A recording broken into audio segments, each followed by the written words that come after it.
Welcome to the Encore Audio Archives YouTube channel. I'm Taper Dave, and this is my channel. I've uploaded hundreds of talks here that I've recorded at meetings in West LA, and I've also recorded conventions starting in 2013. I've got a bunch of those up. And Walt and Mary Murray, the original owners of Encore Audio Archives, started the company in the 80s, and Walt recorded Joe and Charlie's and a bunch of stuff down in Vista, California. My sobriety date is June 20th of 1994. I hope you find something you like, so please like and subscribe to my channel and comment down below. If you want to hear something that I don't have or that you don't see, I'll see that I get it. Anyways, take care and have a great day if you want to.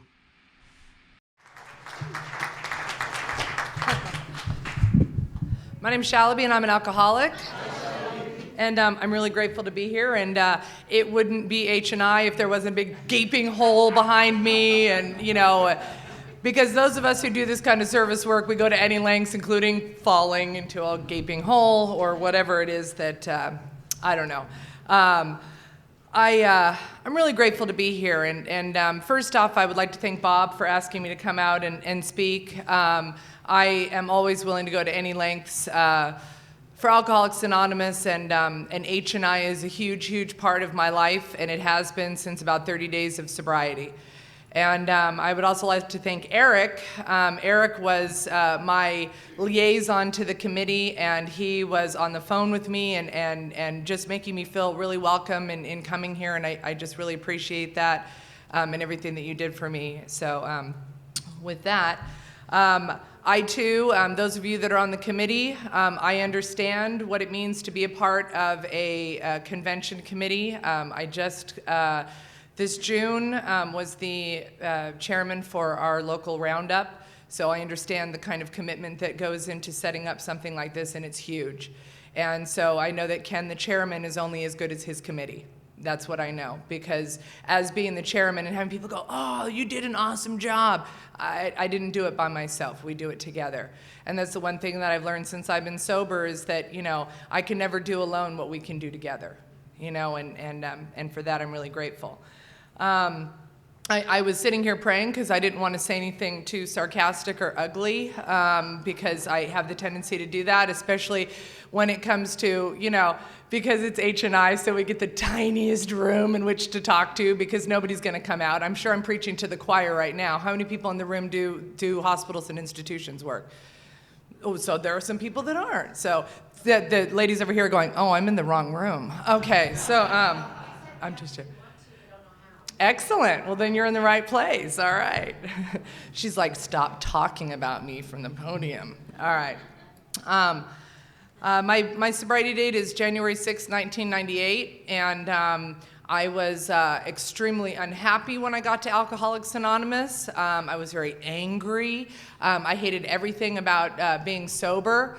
My least favorite people for a long time in Alcoholics Anonymous, after I've been sober for a while, were, I call them Becky's. They take a 30-day chip, and they're like, oh my God, my name is Becky, and I'm so grateful to be sober, and I'm grateful for AA, and I love you, and I love God, and I just love everything. And I'm like, wow, really?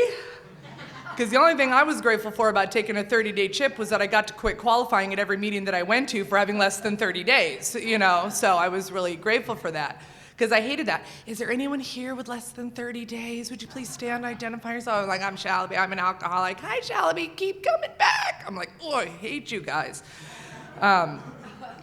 I just, without that social elixir, I was just no good when I got here. I would watch you guys, I would see you guys at meetings, and you'd all come in and you'd hug each other, and everybody was so happy to see each other, and nobody was hugging me, and I was really upset about that.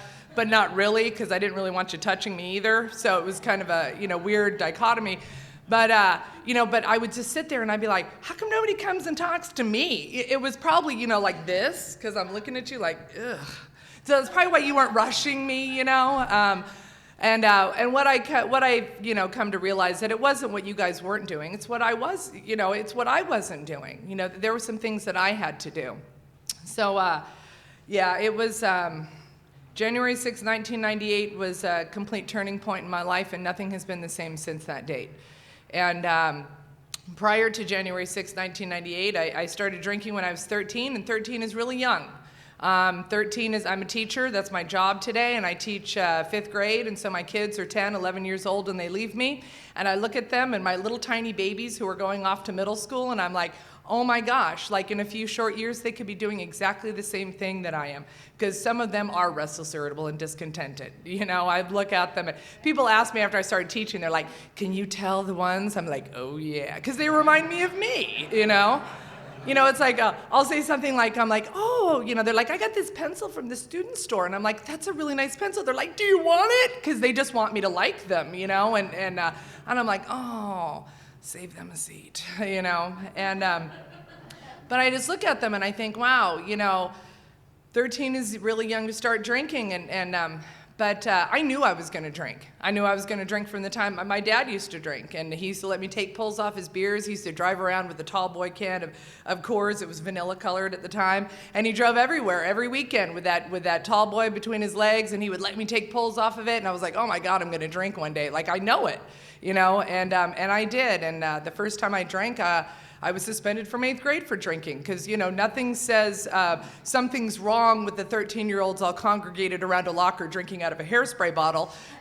You know, so we were real obvious. And so I was suspended the first time that I drank, you know, and it was to go on like that for every time I drank after that.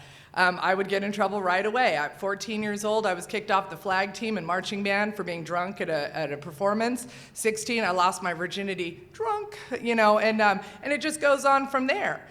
And I was on restriction the entire summer between my sophomore and junior year of high school because I came home and vomited all over the bathroom. You know, I don't know that, you know, my mom didn't really know that maybe I was going to, you know, embark on a career into alcoholism, but that's what, you know, I ended up doing. And I think she had some ideas that something was wrong. I asked her after I got sober, I said, did you ever worry about me? She's like, from the time you were small. She's like, I would watch the way you would obsessively eat different foods. You know, it's like I'm on a lemon kick, I'm on an orange kick, I'm on a pickle kick, like anything, and I would just eat it until I burned myself out on it, and then I'd move on to the next thing. So she said, I always knew something was going to be wrong with you. Thanks.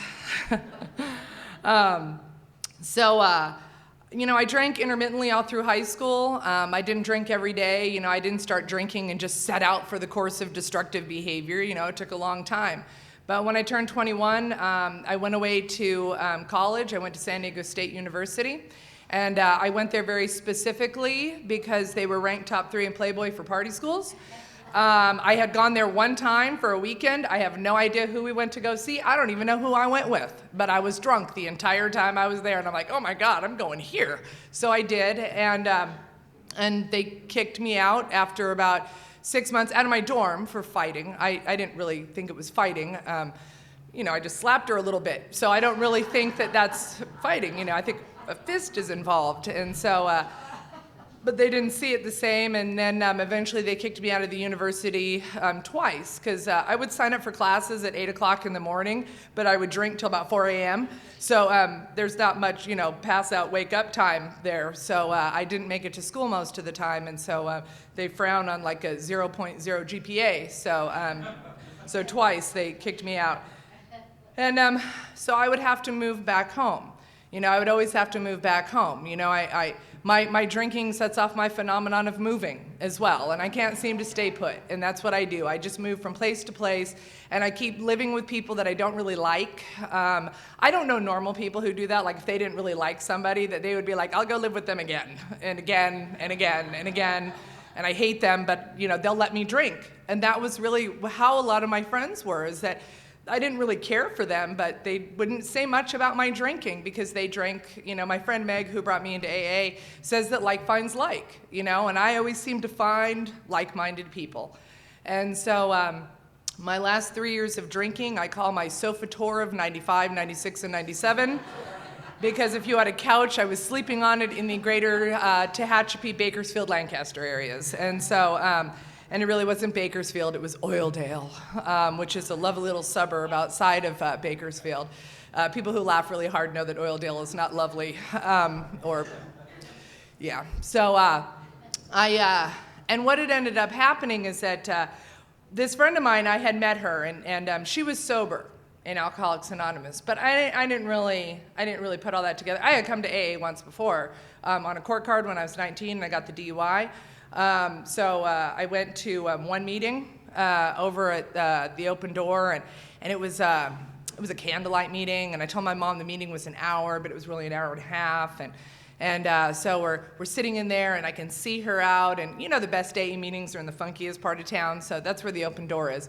And so, you know, like it's the kind of neighborhood, like there's a liquor store across the street, and then you can get like crack, meth, heroin just like next door. And so, so I remember seeing her out there, and she didn't want to drop me off there in the first place, because you know it's like it's nighttime, it's in the funky part of town, but she does, and she comes back to pick me up. But I told her the meeting was an hour, so I can see her in the Honda out the door. So I tell the gal, I said, I need my card. And she picks up my card, and she's like, "This card?" And I'm like, "Yeah." And she's like, "You have to stay for the whole meeting." And I'm like, wow, like, you're a freak, you know, like really?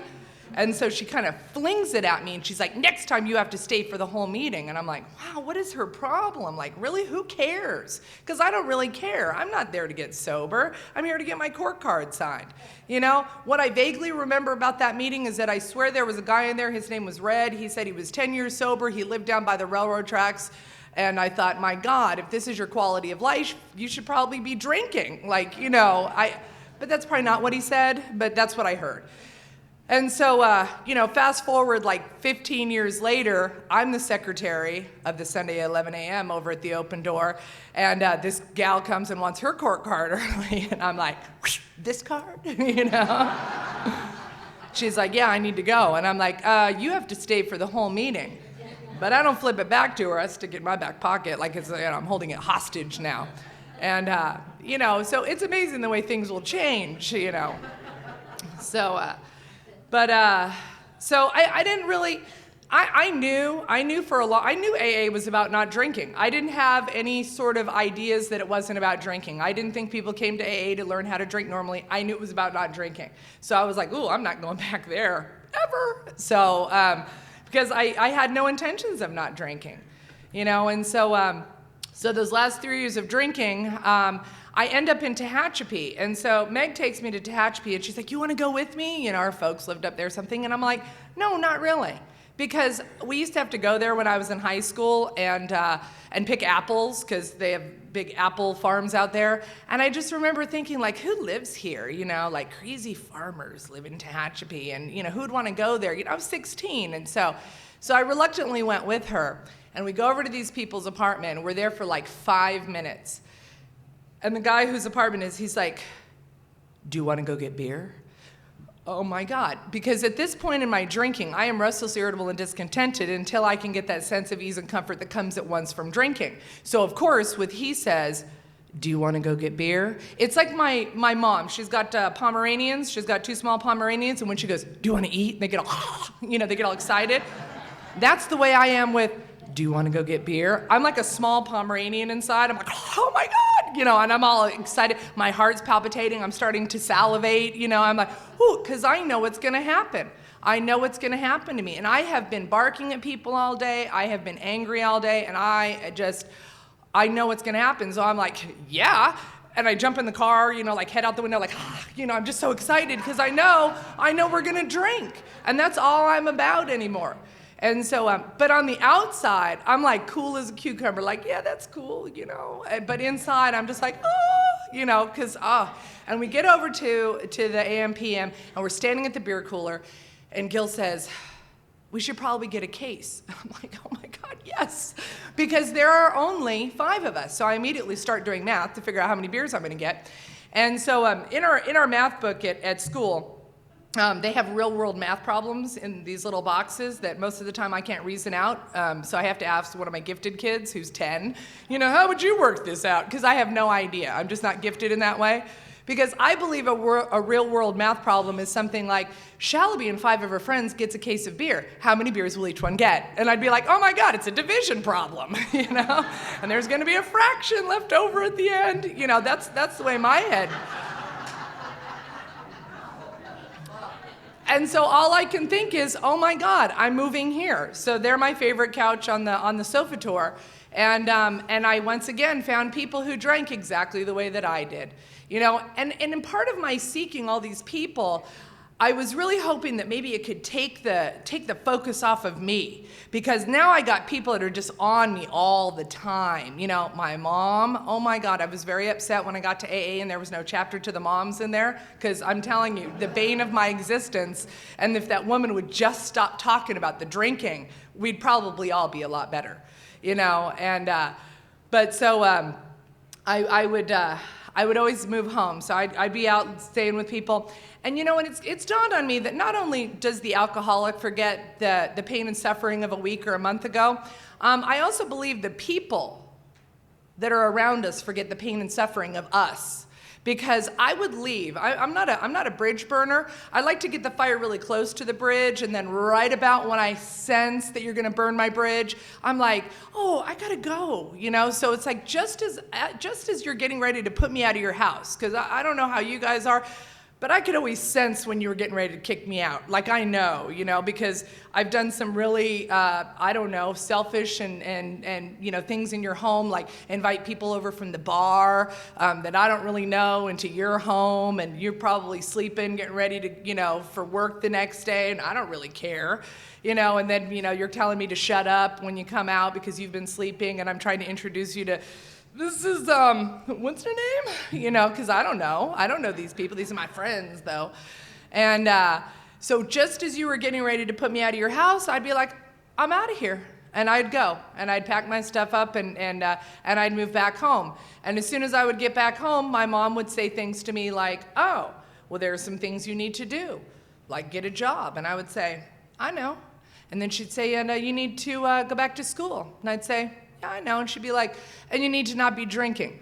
What an order, I can't go through with it. You know, I'm like, how do you, and I don't know that I would ever say, I know. You know, for me, I know just really means shut up. Like, I just want you to stop talking. If I just keep telling you, oh, I know, then you think that I think that you're right, and I don't. I'm just trying to make you stop.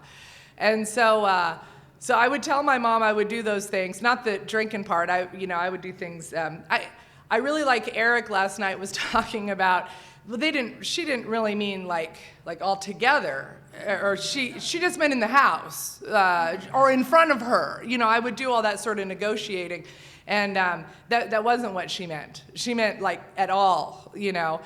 And one of the things that I've come to realize is that my mom wants me to pull myself up by my bootstraps, you know, and just be able to move forward. And you know, frothy emotional appeal seldom suffices. And that's all those times where my mom is talking to me about, you know, sometimes it's really like, you know, you're too good for this, Shalaby, and what are you doing? And you've got just all these things to offer the world. And other times it's like, get out, I hate you, because she just doesn't know what to do with me anymore. And so, you know, so I would just do all this moving, and I'd go home, and I couldn't follow the rules, and so then I'd be like, I'm out of here. That was like my catchphrase for everybody, and then I'd go back and live with the people I don't even like being with. And so I end up living, and I use words like end up, because I believe that there are specific places as an alcoholic we end up. We don't intentionally mean to go there. Needles, California. I don't think anybody means to live in Needles. I think it's an end up town, like you end up there. And so, so I end up living in a fifth wheel next to someone's house with no electricity and a pet rat. And for those of you who don't know what a fifth wheel is, I thought everybody knew what that was, but it's I was speaking at a meeting in Santa Monica, and they had a little Q&A at the end of it, and this little gal raises her hand, and I'm thinking she's gonna ask me, you know, some sort of sobriety-related AA question, and her question to me was, what's a fifth wheel? You know, and I was like, oh, I'm like, they don't have those in Santa Monica? Okay. So, I don't know, maybe, they're recreational vehicles you attach to a car to take camping, you know, but I'm living in it, because that's where I'm at. That's where my drinking takes me. I can no longer, I can't work anymore, because I'm not a very nice person, and so, I steal from you. I just don't ring up stuff. I did a lot of food service while I was drinking, and so I justify it like I'm just making my own benefits because you don't pay me enough, and so I'm just and I need a little beer money for the walk home because I don't even have a car anymore because I left it somewhere.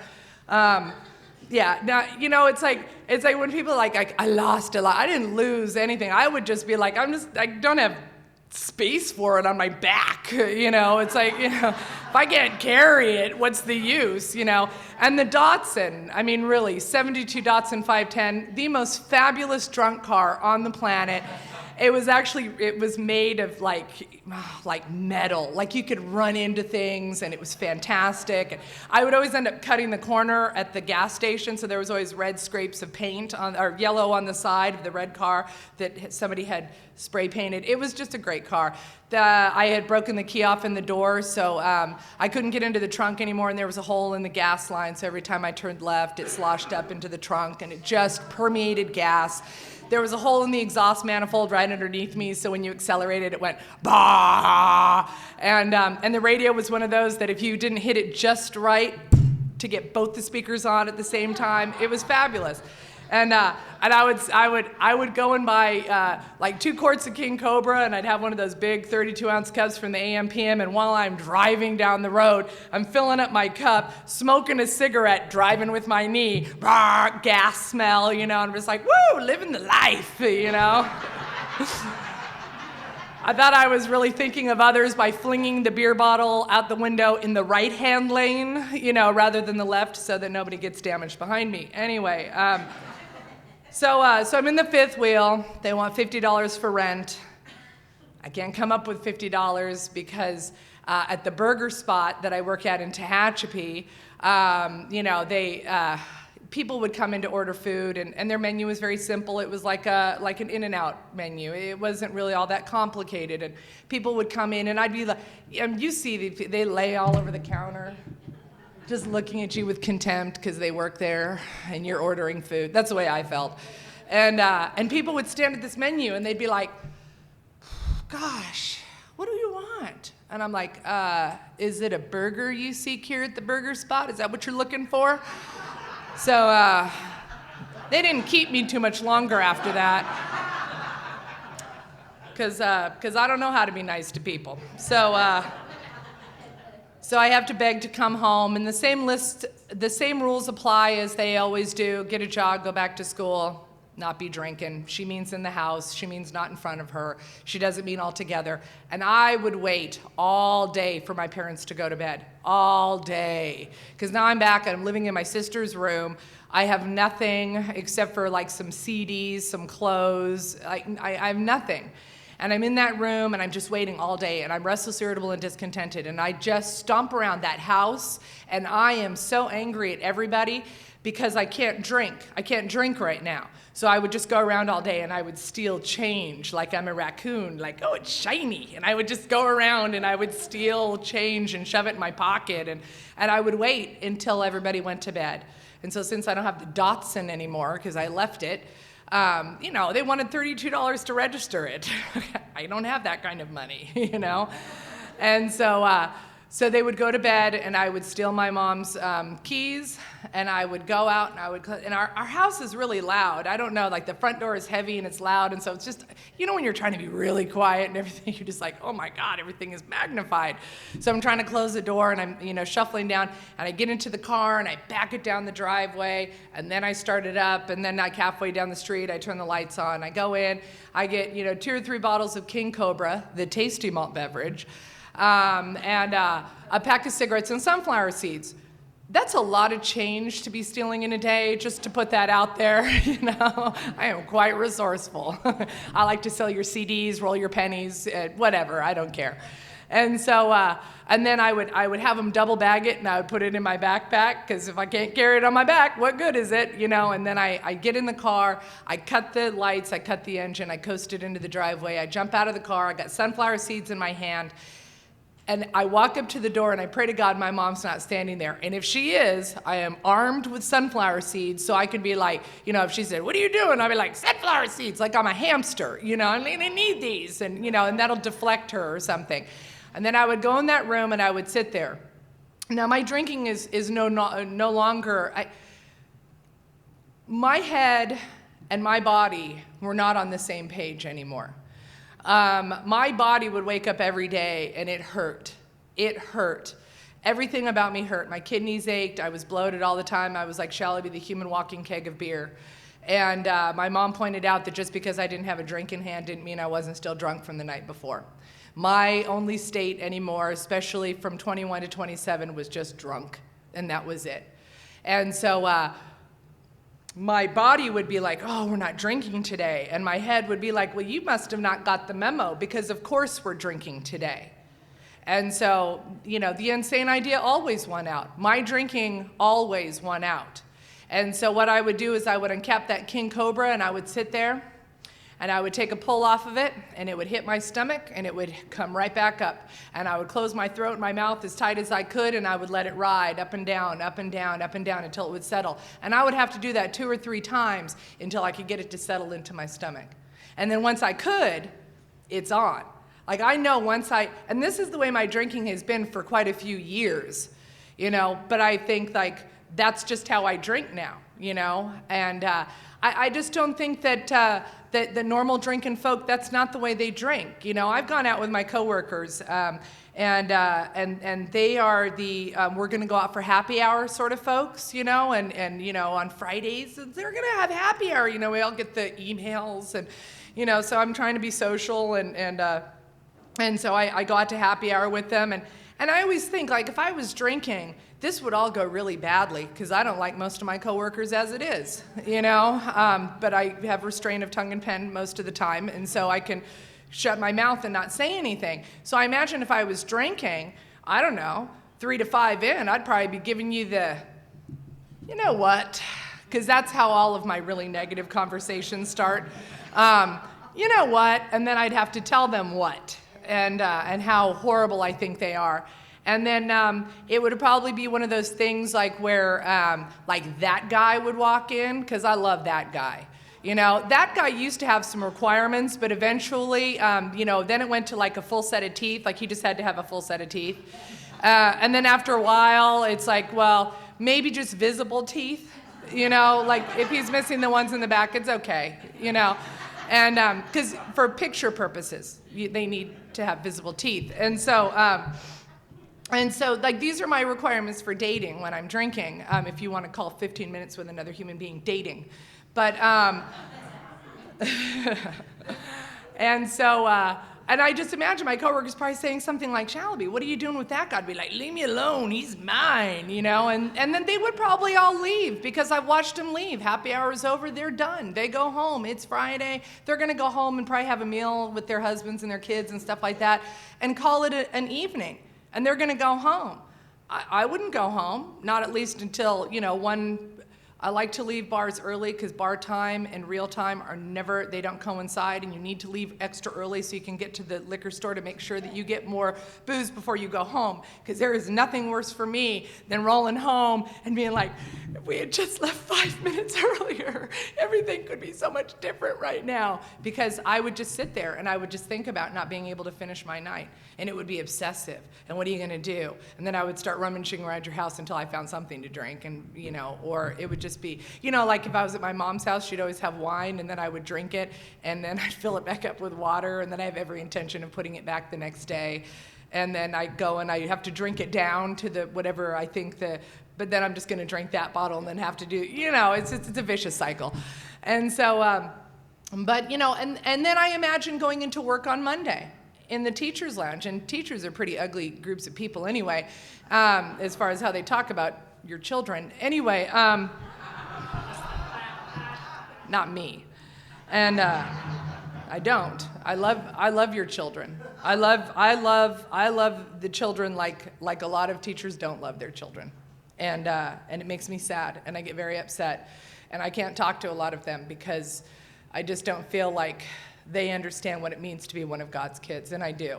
And I know that those kids are meant to be loved in the exact same way that you guys have loved me, you know. And so But anyway, I imagine they'd be talking about me. Then I'd walk in, it'd be all quiet, you know, like because of whatever I had done from the weekend before. This is what I imagine my drinking would be like if I were to even have a job anymore anyway.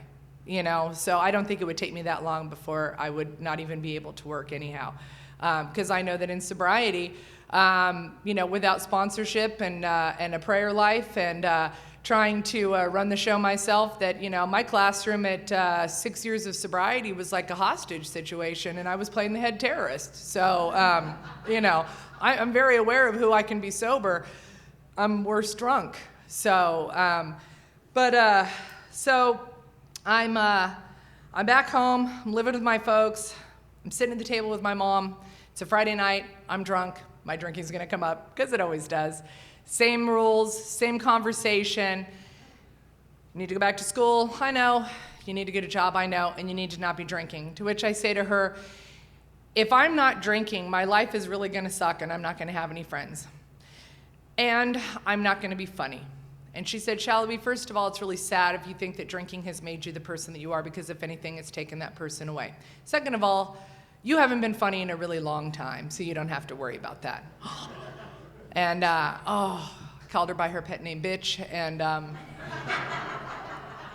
telling you, my mother and I had a very tumultuous relationship, and I hated her for a very long time, drunk and sober. I have been cruel to my mom off and on my entire sobriety. And I don't know how many inventories I have done on the woman, but there is just something that, and I know I'm coming to this realization that, oh my God, I'm gonna grow up and be exactly like her. The one thing that I've spent my entire life to be the antithesis of my mom, who's actually a very nice woman. Like, she's really nice, but I see her niceness as like being a doormat. You know, and so nobody's gonna walk over me, nobody's gonna do that to me. So I have this bravado that, you know, nobody does, and it's just ridiculous, it's all fear. And so, so I told her I wouldn't drink. And it was, I used to say it was 3 of the most excruciating days of my life until I realized I couldn't make it through all 3 days. So it was really 2 of the most excruciating days of my life, and I drank on the 3rd day. And what had happened was they gave me gift certificates for Christmas, because nobody was going to give me cash. And so, what had happened was I went to the mall, I bought some clothes, they gave me back cash for the gift certificates. It was pre the gift card, you know, and so, and I pocketed that money, and I went and bought my Albertsons charcoal filtered vodka that I was drinking in the end. And I went in that room and I started drinking. And then that guy came over, you know, the one who's always like, you know, oh, you want to hook up? And I'm all, no. What gave you? I don't realize that I've kind of become, you know, like a whore, but I have no idea. I think I do as I want, you know, and but I'm not that kind of gal. And so I'm like, ooh, he's a troll. Like, I'm so much better than that. And so anyway, he said, you want to go to the bar? Yeah. And so we go to the bar, and we take my sister with us, and she knows I'm not supposed to be drinking, and I can just feel her staring at me, and so we have to get rid of her. She's being a killjoy in a wet blanket, and she needs to go. And so we end up with an 18-pack of beer out in the middle of the desert, and as I'm hanging off the bumper to pee, all I can think of is that nothing in my life has changed in all these years. And what are you gonna do? You know, and you know, the book talks about being at a jumping off place where you can't see your life with alcohol and you can't see your life without it. And I jump back in the truck and I start asking him questions about how come we can't do the things that other people do, like go to the movies or go out for meals, or, you know, and he says, we can. I said, maybe you can, but I can't, because everything I do revolves around drinking. And then I was not a blackout drinker. I call them brownouts. You know, when lights just flicker, they go down, but then, you know, like, zzz, and they come right back on. So I'm talking 1 minute and zzz, oh, naked. And so, because that's the way I roll. And so, and I'm with this man that 5 hours earlier was a troll to me. You know, and what I found out through doing an inventory, that man wasn't a troll, I was a troll. I was the one that was so inconsiderate and selfish, and I'm getting a little feedback on here. I feel like Jimi Hendrix. Anyway, a little bit. Okay, And you know, and those are the things that I learned. And so, you know, he drops me off at 4 o'clock in the morning because I, you know, like to drink till the wee hours of the morning. And I go shuffling up the walkway, and they lock the door, and I'm banging on the window because my dad's sitting there reading his Time magazine, drinking his pot of coffee, doing the same thing he did for 30 years, getting ready to go to his job. And I'm banging on the window, and I'm doing this, you know, so he can unlock the door. And I stumbled past him, and he told me later that, you know, he never said anything about my drinking because he drank like that for a long time. And he knew that he would have been a hypocrite and I wouldn't have listened to him, and he was right.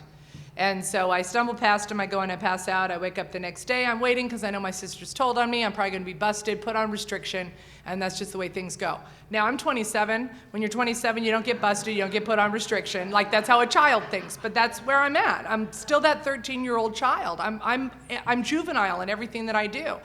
And so, you know, when you're 27, they just put you out of the house. They don't, you know, they're like, you have to go, you know, you're kicked out. And so I don't know what happened, but from the other room, I hear my mom screaming, "Get out! Get out!" And I go in there and my hands on my, like, what's your problem? You know, and I know what her problem is, and I know it's me. And she's like, I want you to pack up everything that you own that's in this house, and I want you to take it with you because I do not want you to think that you have a reason to come back here. And I'm like, fine. And so I did, and I started crying in that room. And you know, we talk a lot about having moments of clarity. And I thought, what are you gonna do? You're gonna go live with people you hate because they'll let you drink. You're gonna blot this out to the bitter end. That's exactly what you're gonna do. Now, I didn't use that language, of course, because, you know, I don't have any proper AA schooling yet, but, and so I went out into the kitchen, and I told her I would go to AA, and I would get a sponsor. I don't know what any of that is, but my friend Meg that I had met years before, who was sober, had drank with my sister and I, and then had gotten sober again in Alcoholics Anonymous. So I would ask her about AA while we were drunk together. Hey, while you're up, grab me a beer and tell me about a meeting, you know, because I want to be in the know. Because secretly, deep down inside, I know that if I don't die, I'm going to have to come to Alcoholics Anonymous. And so then she starts crying. So I'm crying, she's crying, always a good sign, because that means they're going to let you stay, you know. I'm asking for help. Doesn't mean the manipulation has fallen away, you know. And so I asked her, I was coming up on a year of sobriety, and I asked her why did she let me stay that day. And she told me that she felt like I was an animal trapped in a cage, and she was hoping that this would be the day I would let myself out. And I believe God let me out of the cage that day. And I believe it's because I took some contrary action. Instead of just paying lip service to all the I know, I picked up the phone, I called my friend Meg. I thank God for the answering machine because they weren't home. And leave a message, burp, and I start crying. I don't even think I identified myself, and I'm like, I need help, I need you to call me. And I found out later the only reason that she called me back is because she thought something had happened to someone in my family, because her sponsor had given her direction to let me go and pray. I found the rooms of Alcoholics Anonymous.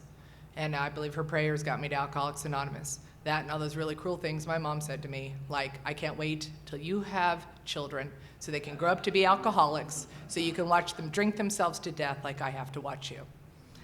And she called me back, and I said, I need to go to a meeting. And she's like, all right, I'll pick you up tonight. Tonight? That's really fast, you know? Now, what I don't know is that, like, when we're waiting for you, and she was waiting for me, and, you know, it's like, I need help. AA, like, they're at your door. You're like, wow. Like, they've sent the Batman AA beacon over your house, you know, instead of the, you know, it's like AA, you know, they're zip lining from your ceiling, AA, you know, it's just like, it was so fast, I couldn't even believe it. Not a hesitation in her voice, nothing. And she picked me up and took me to my first meeting of Alcoholics Anonymous, where my friend DeAndre calls it, I dressed up my trash can, I took a shower, I put on makeup, I curled my hair, I put on my gift certificate clothes because I didn't want you guys to know I was new. And I didn't know you could take one look at me and know I was new because I looked crazy, you know? And I had that dead vacancy in the eyes that you guys were gonna know I was new. But Meg takes me to the meeting and she starts introducing me. This is Shalaby, she's new. This is Shalaby, she's new. And I'm like, oh, why is she telling everybody I'm new? Well, I did all this so that nobody would know I was new. And you guys knew. And so, and the topic that night was what it used to be like, what happened, and what it's like now. And the book talks about the message that can hold the interest of the alcoholic must have depth and weight. And when I left the meeting that night, that meeting had depth and weight for me, that when I left, I had the sense I wasn't going to drink again. And I had never had that sense before, ever. Now, I didn't tell anybody that because that sounds ridiculous. You go to a meeting and I'm not going to drink anymore. Really? I mean, what does it talk about in the book? Years of would make a skeptic out of anybody. So nobody's going to believe me if I tell them something ridiculous like that. So I didn't say anything. And, but I did. I had that really overwhelming sense that I wasn't going to drink anymore. And the reason I tell you that story is because that's a story that I tell every time I go in on a panel of hospitals and institutions. I did not get sober through a treatment center or through prison or jail. I got sober in the rooms of Alcoholics Anonymous. But at 30 days of sobriety with no sponsor, all I did was, a fortune of friends. I don't know what happened. God just put all these people in front of me that were heavily immersed in Alcoholics Anonymous, and some of which were heavily immersed in H&I. And I had no idea. I had no idea what they were talking about. I don't ever remember saying I would go on the first panel. I just don't. Those of you who do H&I, you know that you got conned into going. Somebody probably said, get in the car, and then on the way there, you realized that you weren't going to the regular Tuesday night meeting. You're like, where are we going? And then they unfold the, oh my God, that's going to come next. And so, and that's what happened for me. I got a phone call on a Saturday morning, and it was from my friend DeAndre, who I didn't know very well at the time. But evidently on Thursday, I had said I would go on a panel without even knowing what that was. And it had something to do, I knew it had something to do with AA. So I get a phone call from on a Saturday, and he said, I need you to do me a favor. Now I'm a little torn because I am not happy about being sober. I am not happy about being in AA. I frankly don't like most of you, and so I'm really unhappy. But they need me in AA. So I'm like, oh, okay, I mean, when it talks about our character defects, it says that stand in our way of usefulness to, to God and to our fellows.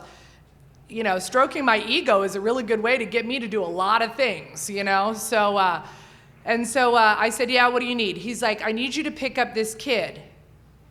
He'll be standing on the corner of K and Gadsden, holding a pot of macaroni. Now, I hadn't drank in 2 weeks.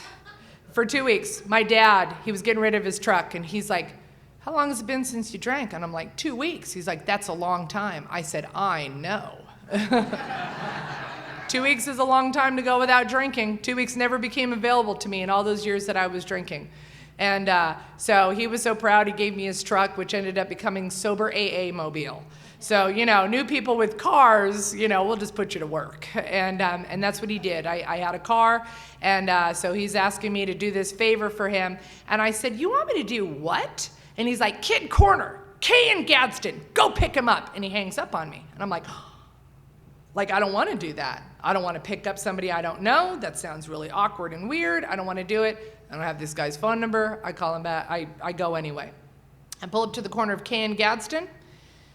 I fling open the door because there's a boy standing there holding what I assume is a pot of macaroni. And I lean out and I go, Gregory? As if there are all these other boys out there holding pots of macaroni, and I need to clarify that it's him. So he gets in the car, we go over to DeAndre's, he arranges everybody, because he's like a cruise director, and we go to the campground. We have a picnic, that's why Gregory had the pot of macaroni, because I don't know if you don't like a potluck, you should probably leave AA now, because we are all about bringing some food to something, We're having a potluck, I think that's the way they think it's the only way we'll show up to things. There's free food. All right, I'll go. Especially new people, they don't have any money. They're like, there's free food. And you're like, oh, all right. And so I finally ask where we're going, and he tells me that we're going to Warm Springs. And it's the facility he got sober in, and so-and-so, and you, so-and-so, you guys are going to share your experience, strength, and hope. Now, I don't know how much experience, strength, and hope that I had at 30-some-odd days of sobriety, but the only thing that I know is that my head always says something different than what comes out of my mouth. My head says, you're not doing that, and out of my mouth comes, okay. And so we went up to Warm Springs, and it's a men's facility, and it's in between Castaic and Lake Hughes, and we went up there, and I have no idea what I shared. All I know is I got done. I turned to him. He said, that was really good. You didn't stutter or anything. and I got the high of H&I that day. That's our little slogan, get the high of H&I. And I loved it, and I fell in love with it right away. And I would go with him every month. And it was the one thing that made me feel good, and it gave me purpose. And I knew after that first panel that there was going to be something really great about being sober. I didn't necessarily feel that way in meetings. I still felt really awkward and weird. But when I would go on that panel, it made me feel really good. It made me feel like I was a part of something much greater than just being sober. I didn't know what that was either, but I just had this sense of purpose. And you know, I learned a lot of things from going on that panel. I learned that not everybody is in treatment for the same reasons. Not all the guys up there are there because they want to be sober. It was pre-Prop 36, so they were mostly self-admit.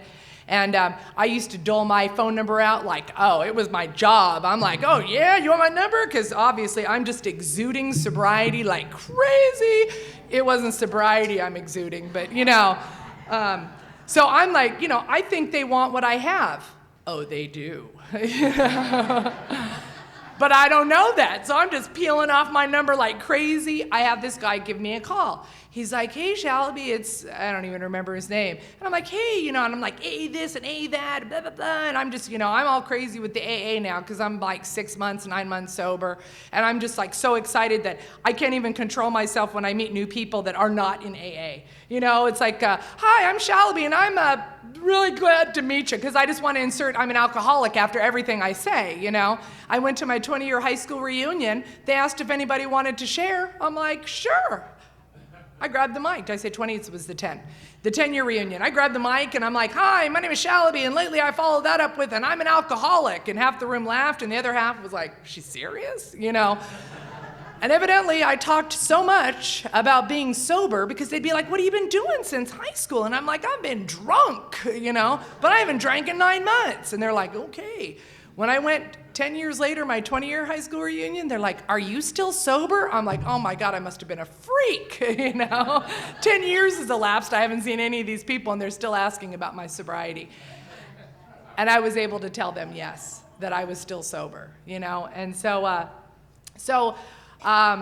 I have gone to Warm Springs. We used to do afternoon panels, and then they switched us, and we were doing evening panels. But I have been at Warm Springs pretty much every month for 13 years. 13 years. And I know, those of you who do H&I, we get a bad rap for no spirit of rotation. But you know what? Every time you give somebody a panel that swears they're going to cover it, and then they don't, and then they don't, and then they don't. You know, and you're just like, wow, really? So I did all that so you could do that to that panel. You know, and I will tell you that for a long time, my mantra used to be, as long as I can get to Warm Springs, I know everything's going to be okay. As long as I can get to Warm Springs, I know everything's going to be okay. And I could have just left the day before, and I got another month to wait till I get there. But I loved being up there, and I loved those guys. And they made me feel really good. I just spoke into Hatchby a couple weeks ago, and the guy who was my 10-minute speaker was a resident from Warm Springs. And I hadn't seen him in probably like 10 years. And he didn't stay sober when he left there. But when I saw him about 2 years ago, I was so overjoyed to see him because he's sober now. You know, and I don't take any credit, like I have carried the message into Warm Springs, so clearly it must be I who have passed on this mess. No. But what I do know is that it's kept me sober, and I know that the relationships that I have formed with people who do hospitals and institutions work, the people that I am closest to in my life, in my friendships, are the people that do H&I work with me. And I can't explain it. You know, when I was new, I heard people say things like, you know, most people who do H&I don't get drunk. And I'm like, oh, sign me up for that, you know, because I don't, you know, I wanted to, if you've got some stats on that, you know, let's do it. And so Warm Springs just shut down. They shut down. I did a panel at the conference, the Southern California H&I conference, and they asked us to talk about Warm Springs. And so I was the panel coordinator for our group. And then I brought 2 alumni who are very good friends of mine, and we came and we talked about Warm Springs. And both of those men I'm very close to today. And they'd been threatening to shut down, I think, pretty much ever since I got there, to do panels, but they never did, and they never did. And so this year they finally did. And I was, they had, a year earlier, they said they were going to shut down. So I had already cried a year earlier. So, you know, and then they never did. And so then I was like, you know, it's okay. They're not going to. But they did this year. And I'll tell you right now that it was, I was very sad. And not because I think I'm going to drink if I don't go to Warm Springs. But I know for the last 13 years, they've allowed me to carry the message into their facility. And the people that I have met, and some of which who have come over and over again, have changed everything about who I am. And so at the end of every meeting, we give a moment of silence to the alcoholic who still suffers. So I have my moment of silence. I have a list of people. The beginning of my list are people that I used to drink with that may or may not be alcoholic. I know it's not for me to decide, but if you drink similarly to me, I make that decision for you in my head. And so one of my moment of silence goes to my friend Jimmy. We drank together. He was like the male version of me. And we used to talk about our drinking and talk about that we knew that there was something really wrong with it. And so at the end of every meeting, for the alcoholic who still suffers, I would always, you know, give Jimmy, if it be God's will, you know, for him to get sober. And I was having one of those days, and I just couldn't seem to get on I just couldn't, I was an hour off for everything. I just could not. It was just, you know, worldly clamors just, you know, cloud out everything that's really important, you know, like I'm not drunk today, like the most important thing of ever. And I get up to Warm Springs, and I'm stomping up the stairs to administration so I can go sign in, and I have to do this. And I'm taking an 11-year cake up there, but I'm, you know, and it probably, and I had to buy my own cake, you know. And so I come walking down the stairs, and I hear, Shal? And it's my friend Jimmy. And I'm there to take an 11-year cake, and he's standing at the bottom of the stairs. And I can't believe he's standing there. Because for 11 years, he's had my moment of silence for the alcoholic who still suffers. And he's there as a resident, and he's getting the treatment that I hoped for.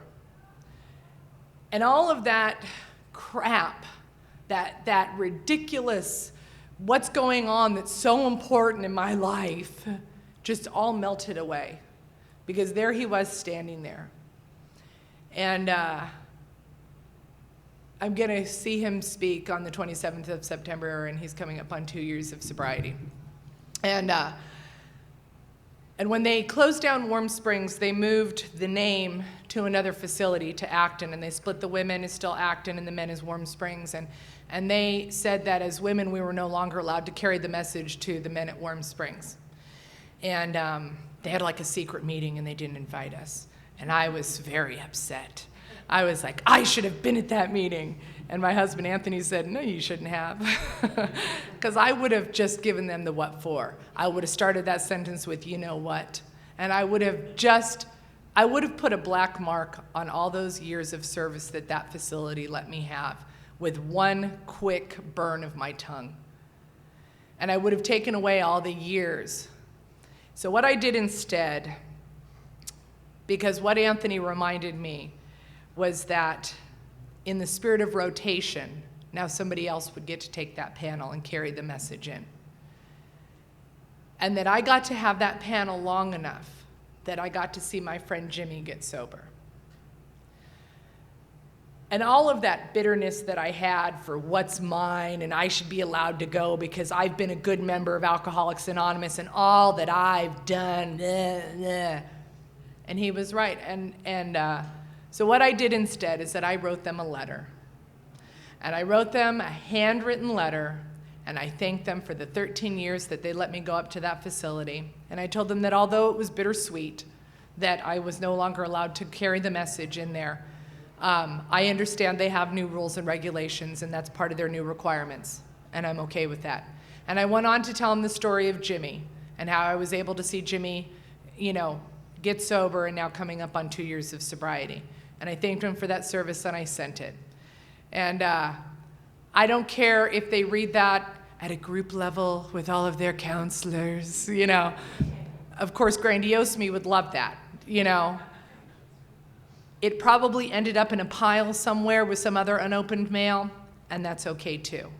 Because I knew what I had to do to make my heart okay. That's what I knew I had to do. Just one more quick, and it's not a, this is naked, and you see that?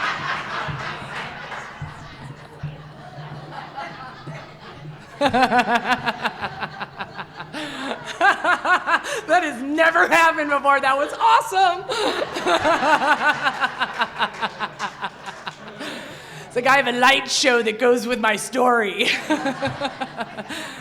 And so you can tell all the people who did not come, you'll be like, yeah, she's got special effects and stuff.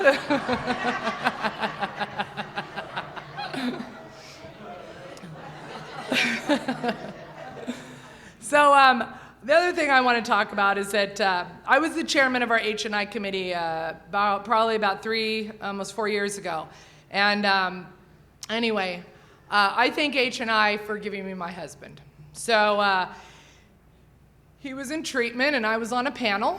And now I know what you're thinking. Ooh, 13th step. Not a step. It's a tradition.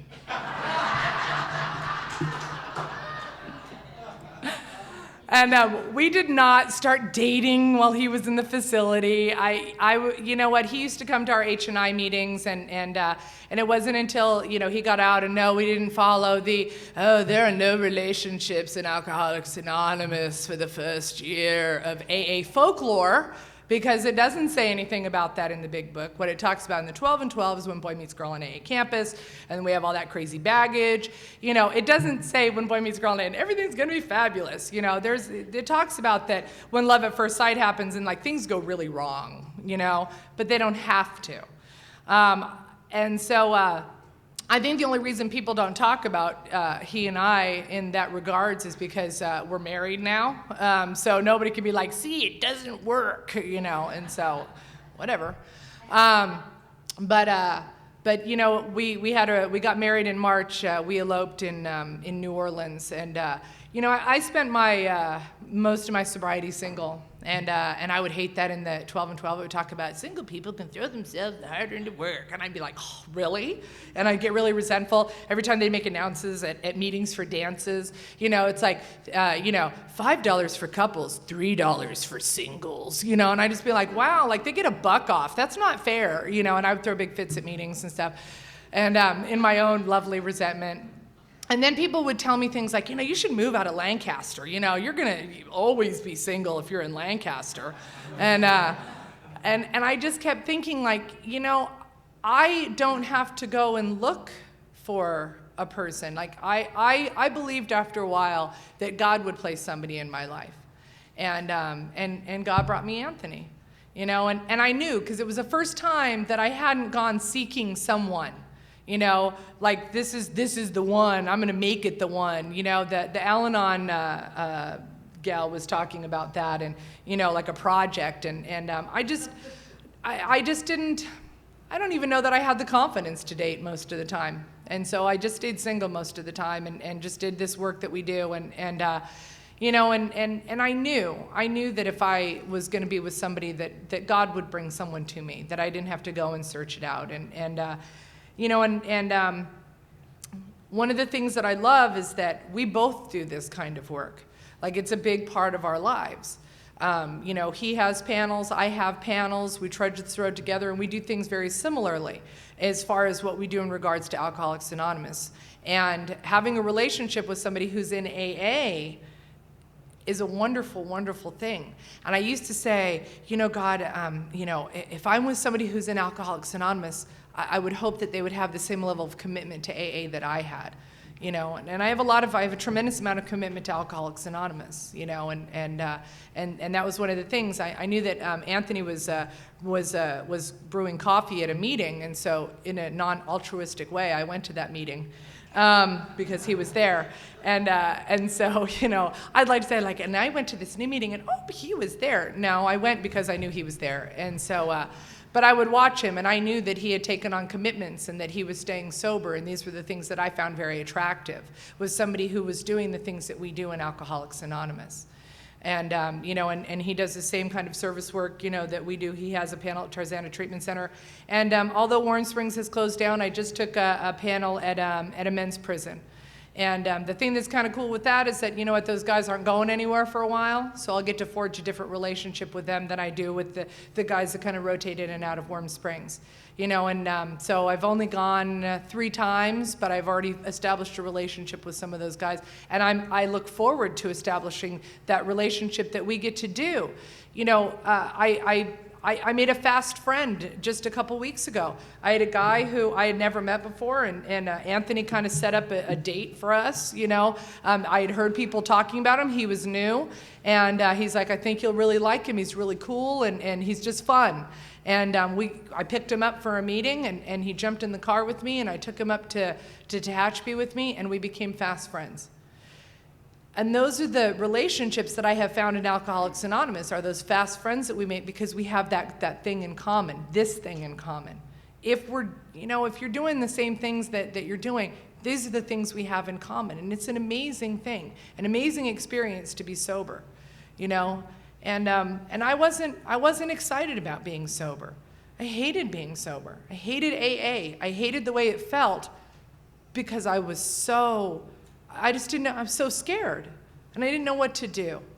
You know, and slowly but surely, one foot in front of the other, you guys just took me by the hand and you led me down the path, you know? And I've had, you know, sponsors, and, you know, my first sponsor drank, and I have a new sponsor, and you know, and I can't complain to her about anything because I think she does more stuff than I do.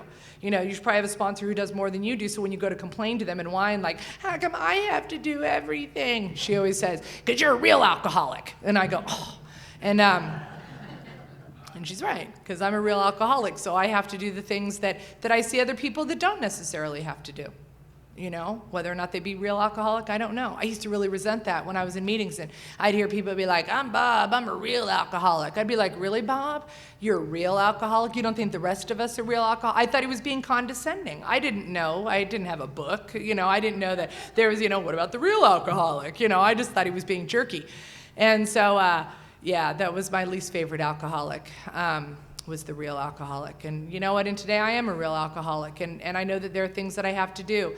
And hospitals and institutions work has been something that has just completely revolutionized everything about my life, and it has rearranged all of my thinking because I'm able to carry this message to the alcoholic who still suffers, you know. And if you have not, you go and you find out when Ventura County's H&I meeting is. You know, for us, we meet the second Sunday of every month at the Alano Club on K4 in Division.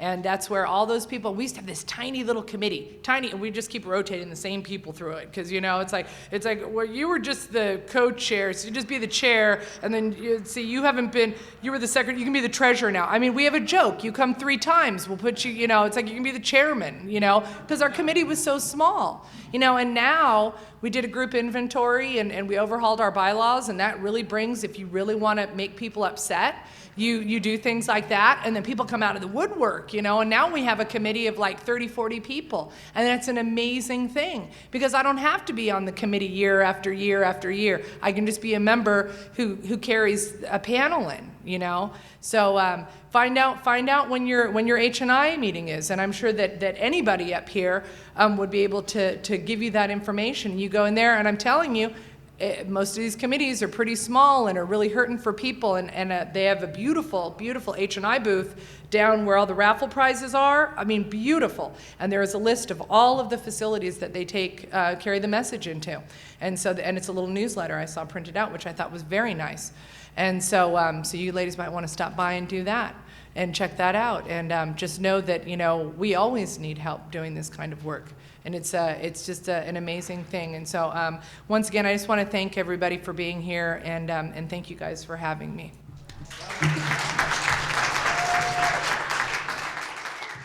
Sorry to interrupt your viewing. Taper Dave here. Just wanted to take a second to ask you to like and subscribe to my channel. Let me know if you like what you're listening. I've got some very good talks here, and this one's a great one. Just curious, do you think this is better than Zoom? Tell me what you think. I can go to press this little arrow button, swipe right to take off, and it would start the motors if I slid this to the right, but I'll wait till I get outside. Don't want to do it inside.